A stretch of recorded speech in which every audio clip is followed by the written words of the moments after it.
Hello guys, gubona bereko ukuntu bagira depo kuri konti yawe ya one expert. Tibigenda gute? Urabona turabanza tukinjira muri iri cash.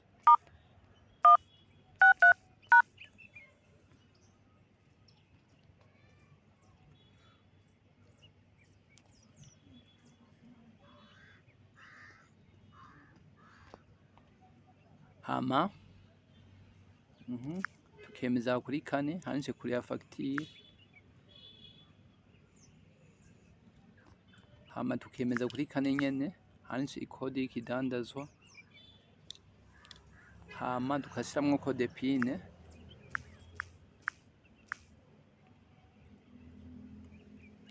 Hama tukemeza kuri ego.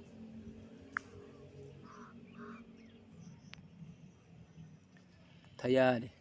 Umva rero ikintu cy'ukora rero dushiramwo connection. Hanyuma umva ariko kibandukira muri message. Cha twinjira rero muri konti ya one expert.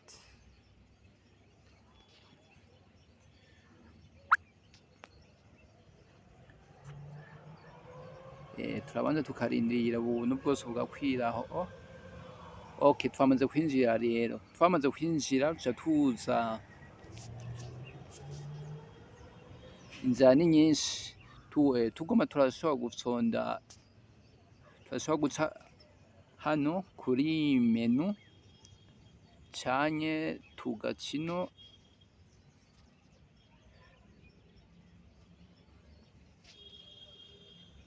Hose ndibaza murahabona.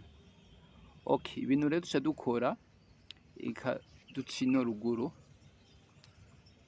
duca kuri menu.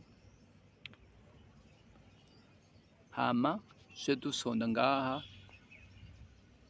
hano hanje effectuer et depot.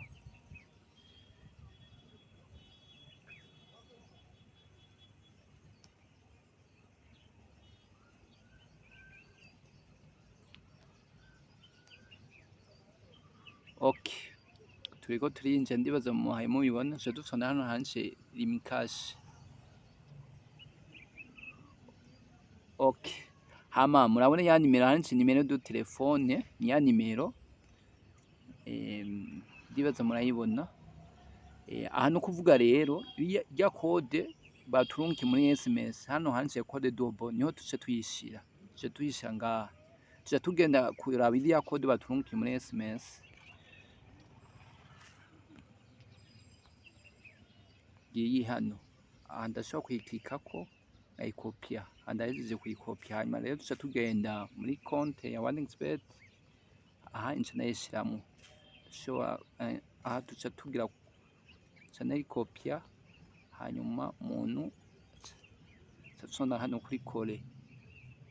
Okay, murabona twamaze kuyinjiza. Hanyuma ikintu rero ca nkora tuca dukora ngaha hanje confirmer. Hanyuma ni ukuvuga amafaranga ngoma kuduza kuri konti ya one expert n'amafaranga 1000.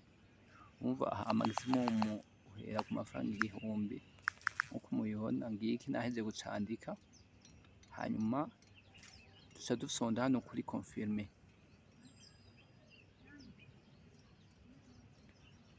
Tayari batubwiye, murabona yuko urumva amafaranga ahejeje kuduga kuri konti ya one expert. Baca batwandika na SMS.